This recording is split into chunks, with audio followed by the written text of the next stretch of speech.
Coming up, there are new efforts to create a Truth and Reconciliation Commission on federally run boarding schools. Plus, there's new Indigenous leadership at Arizona State University, and a designer soars at the Cannes Film Festival. I'm Mark Trahant. Join us for those interviews, plus headlines from the ICT Newscast. This program is made possible by the Corporation for Public Broadcasting, a private corporation funded by the American people. Arizona State University welcomes 3,500 Indigenous students from Arizona and across the nation. It serves one of the largest populations of Indigenous students among U.S. colleges and universities. We created a sense of place for tribal nations to create futures of their own making through community outreach and research, taught by world-class Indigenous faculty where they see a reflection of themselves and their experiences. Find community at ASU.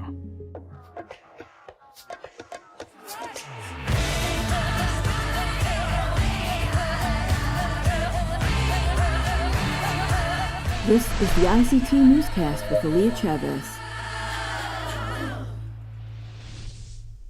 Thank you for joining us. Aaliyah is away. We previously brought you reporting on the contentious oil and gas protections around Chaco Cultural National Historic Park in New Mexico. Now, that contention continues to grow. Here's ICT's Pauly Denetclaw with the story. Navajo leaders were front and center before U.S. lawmakers last week, speaking out about the contentious protections at the sacred site Chaco Canyon in New Mexico. In early June, Secretary of the Interior Deb Haaland announced that for the next 20 years, the government will not allow any new oil and gas leases in a 10-mile buffer zone around Chaco. But not everyone agrees. A newly introduced piece of legislation called the Energy Opportunities for All Act would cancel the buffer zone if passed into law. Last week, officials in the Energy and Minerals Resources Subcommittee heard directly from stakeholders. That includes Navajo elected leader Mario Atencio, who said the protections were important to keep in place. My community, Torreon Star Lake chapter, I'm here because they passed a resolution to protect Chaco. Not only that, they did it by a vote of 60-07. It's nearly unanimous in my community. And that's the reason why I'm here. And that was only to relay that message. Past leaders, they've signed letters demanding protection of Chaco. I stand with those leaders. Not everyone shares Atencio's views. Navajo allottees, which are the closest thing the tribe has to private landowners, say the oil and gas royalties they receive help them financially.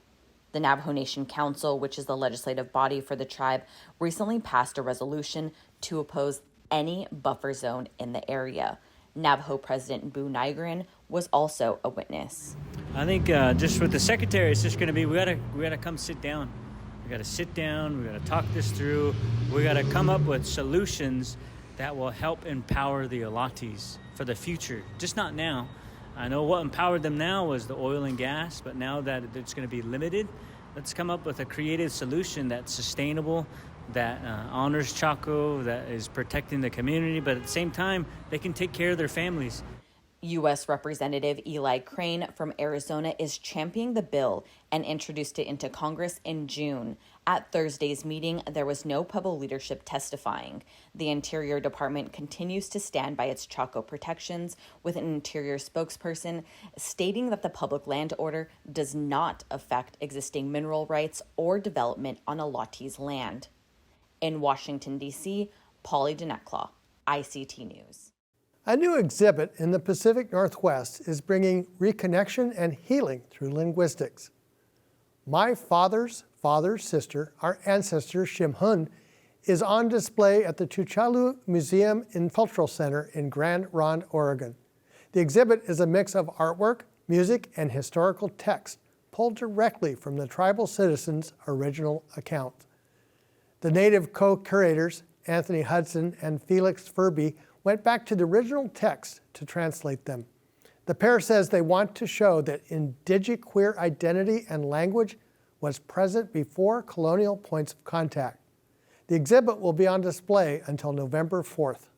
In Michigan, schools will soon get more accurate data about Native American students. Starting in 2024, all public school districts and charter schools in the state will collect tribal affiliation data of students and staff. The records will be used in partnership with the 12 federally recognized tribes to take a detailed look at the performance of public school systems with Native students. Representatives say the information they collect will make more schools eligible for federal funds. Limited data from 2023 says that there are currently over 8,500 Native American and Alaska Native students in public schools. A spokesperson for the Michigan Department of Education said that number isn't likely to be accurate and is probably closer to around 27,000 students. Well, we are very proud to share the news that our news organization has won multiple awards for our journalism. The ICT Newscast won both a first and a second place award for the best TV newscast in the professional division given by the Native American Journalists Association. We also won first place awards in best digital publication and general excellence in the print and online divisions. The awards come from more than 800 entries that were submitted. Let me add just a bit of context. No journalist works at their job to win an award, but it's also rewarding when a colleague recognizes your work. This television program is still relatively new, and every day a team of talented reporters and producers and editors work to make better television news. We will officially celebrate these awards in Winnipeg, Manitoba in early August at the Native American Journalism Association Annual Conference. And those are the headlines for the ICT Newscast.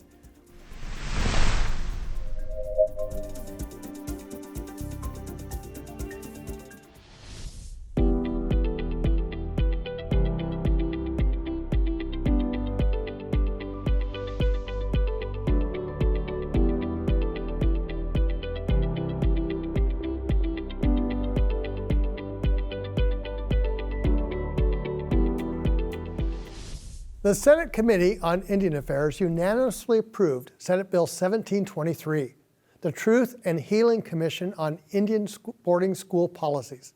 The legislation, which is co-sponsored by 28 U.S. senators, passed out of committee last month. That comes as the National Native American Boarding School Healing Coalition continues its work to bring awareness to the cause. ICT Shirley's Navy has this interview with its CEO, Deborah Parker.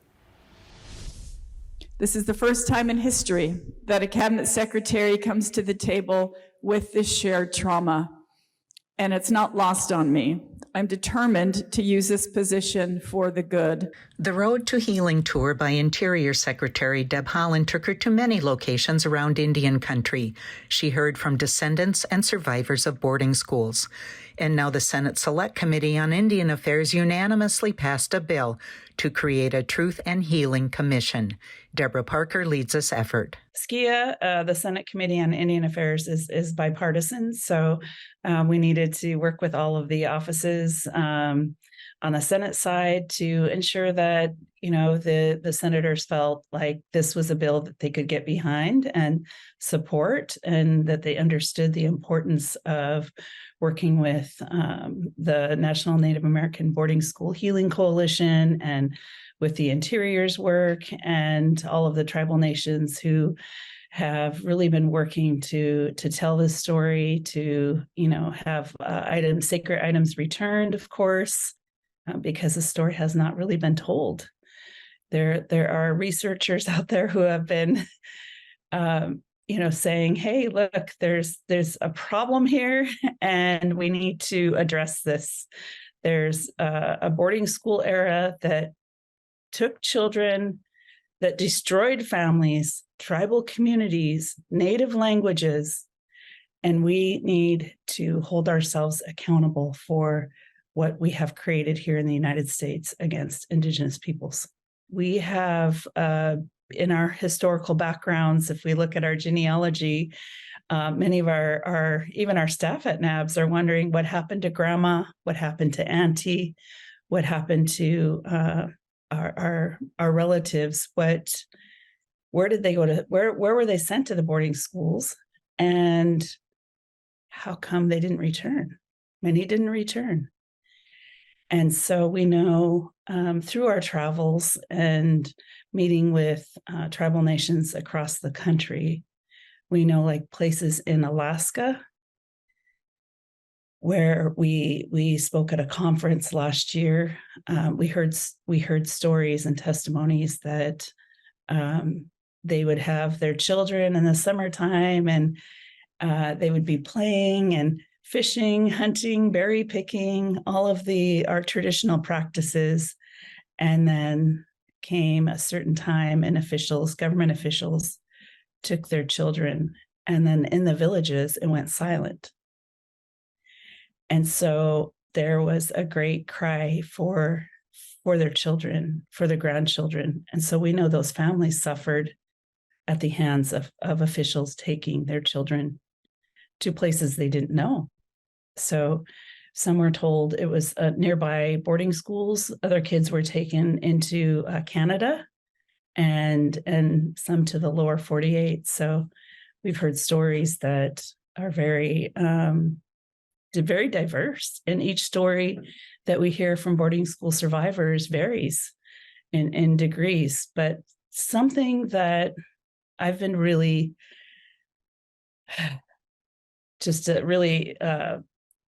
it's really hurtful to me is to hear the amount of abuses that happen to the children. And that's too frequent, in my opinion, and it should be in anyone's opinion, that children who were sexually assaulted, verbally assaulted, hit, spanked, locked to generators, thrown downstairs, disciplined to a point of sometimes no return. Some never returned to those circles. Some took their lives.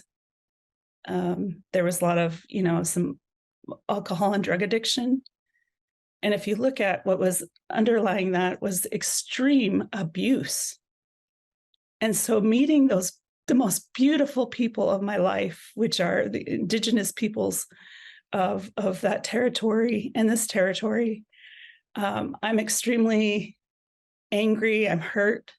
Those elders, at least they had a voice, but those children that died in the boarding schools and the residential schools, they did not have a voice. So we're the voice of today. And if there's something that I can do in my lifetime, and I know the staff that works with us and so many others, if they can help shed light and bring justice to these children, then I'm absolutely here for it. And I know they are too. This issue is so difficult to explain because there's many layers and levels to what the ultimate goal was. And that was by the government to kill the Indian to save the man.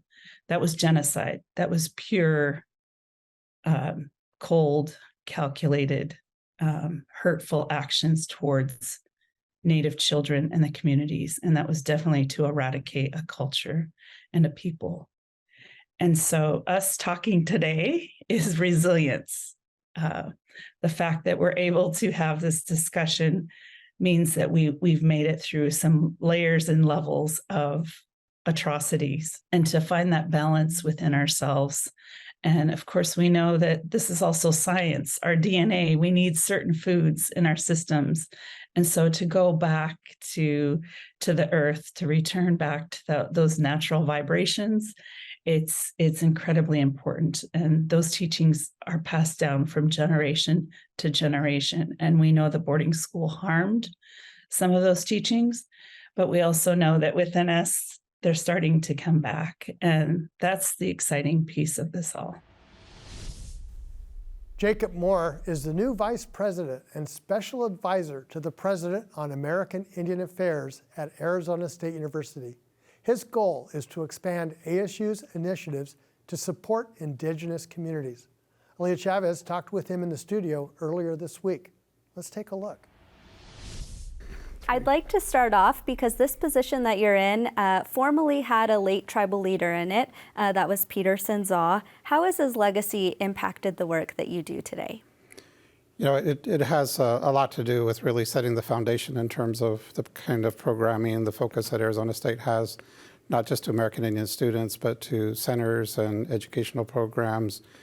For me, it's also very special in the sense that my father, Josiah Moore, in the O'odham language we would say Josiah Bott, since he passed, both were fellow classmates in probably about 1963, 1964. They both attended the Center for Indian Education to get their degrees in education. My father got his degree in education with a minor in Indian Ed, so Petersons, Vernon Masayesva, and a handful of what became tribal leaders really started their education at ASU in the early 60s. There are a number of Indigenous students who attend school at Arizona State University. What are the greatest needs for these Indigenous scholars in order to get their degree and then, of course, advance to be successful after? So I'm fortunate in terms of, taking on this role and following, some very illustrious leaders. Dr. Petersons was here for probably 12 to 15 years. Diane Hemitua, former U.S. attorney and now a federal district court judge, and then Dr. Brayboy. Dr. Brayboy was the director for Center for Indian Ed, and his research talked about 4 particular areas. One is the academic preparation. The second is financial assistance. Next would be cultural congruency or incongruency in terms of the culture shock that Native students feel when they come to a large campus like Arizona State. And then the fourth is let me see, there's financial aid, there's also role models and mentors. And we've added another one to that list, which is really health and wellness. We know that having our students really be healthy and ensure that we're taking care of their well-being is that we're coming out of a difficult period in terms of the pandemic, and there's still significant grief in our communities, and our students bring that with them as well. I could imagine. I want to talk about the current initiatives that serve Indigenous students. Tell us about some of the greatest successes that you're seeing right now. I would say the greatest one for me that we're most proud of is the number of graduates that we have that are coming out of the university. We have fall graduations, we have graduations in spring, and we had over 300 in the fall and about 400 in the spring, so that's 700 Native students coming out with bachelor's, master's, PhD, law school degrees, perhaps one of the highest producing universities when it comes to Native completing their degree. The other is a high number of Indigenous faculty, over 60 throughout the university, everything from the fine arts to architecture to law to social work, and so it's just really a fun place to be. I'd love to give you the moment to reflect on yourself and your identity. You mentioned earlier that your father seems as someone that you've taken a lot of strength from. Mm-hmm. In your position, what does it mean to be an O'odham person and being in this very powerful position to help Native students? I guess again, I also want to recognize not just Josiah Bott, but all of the leaders that came before. Because I knew them, and I learned from them. And I think one of the lessons was that this idea that these institutions of higher ed have a responsibility for the economic stability, the well-being, the continuation of the culture and language with our tribal nations and communities, just as they do for other stakeholders, whether it's microchip makers or construction. And so it's a recognition that our tribal nations and communities are very much one of those stakeholders that the university has a responsibility to support, and being in a position where I can help advance that is quite an honor. You very recently took this position, so if we were looking a year from now, what goals do you hope that you've achieved by then? I would say, in the short term is to ensure that we are listening, that we understand what the priorities of tribal nations and communities are and how does the university fit in versus the other way around.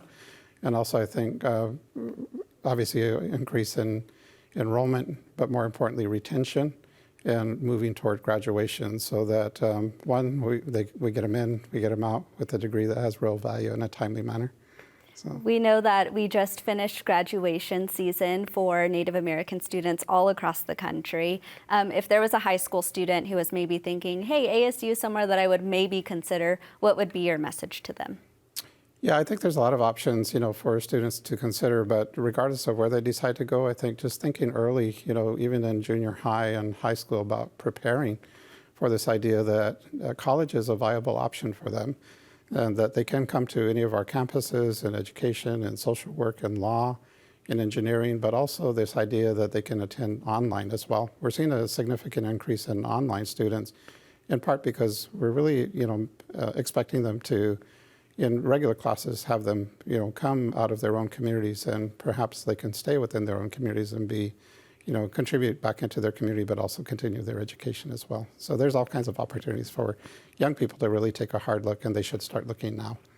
Well, Jacob Moore, I appreciate your time today. Thank you so much.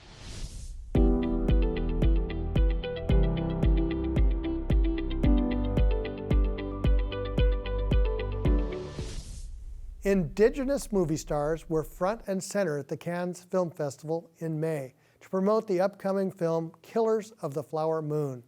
Tantoo Cardinal wore a gown designed by Patricia of Taos, Pueblo. Take a look at this interview.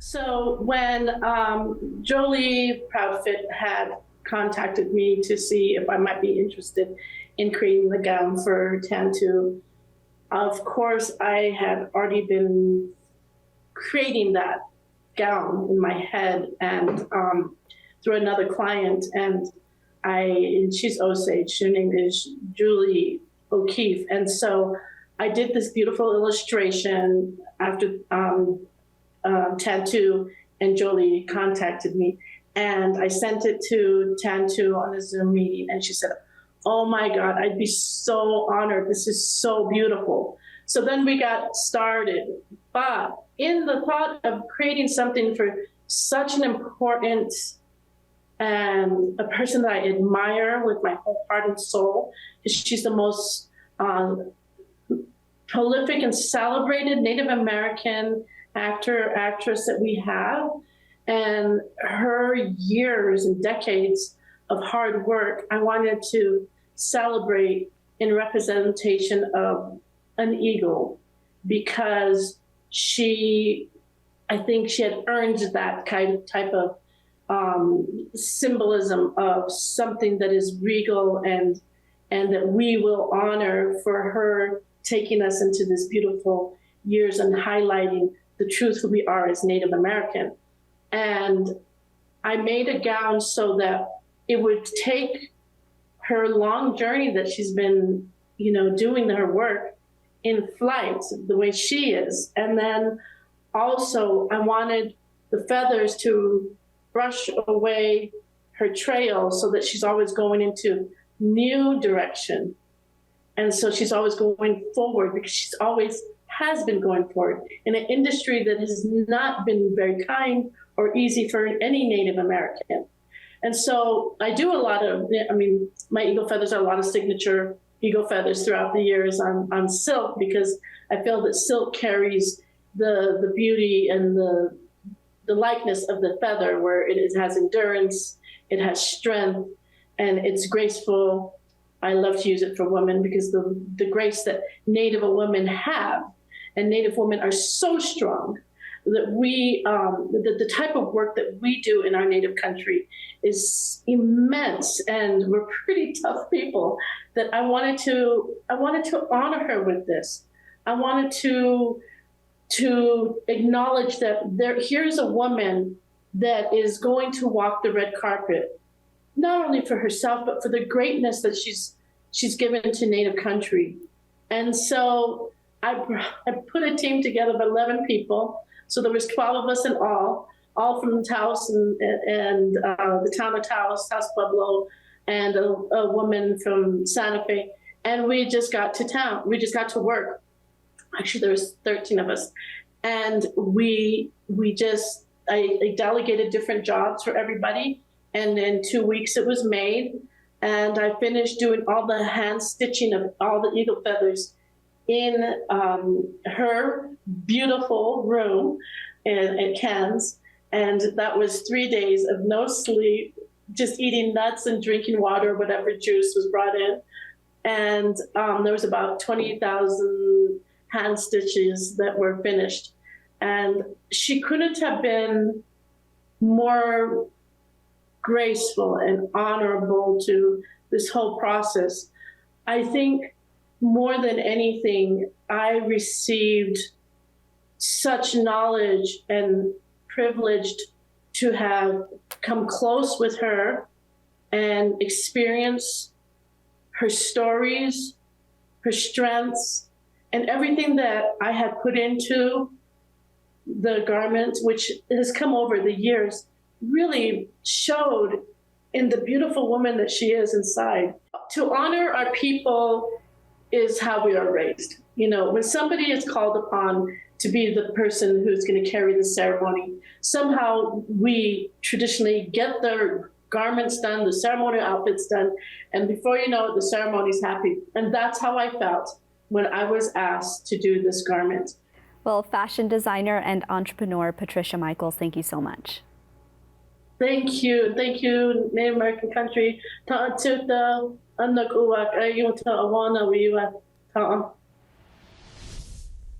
And that's a slice of our Indigenous world. For all the latest, visit ictnews.org. From all of us in the newsroom, stay safe, my relatives.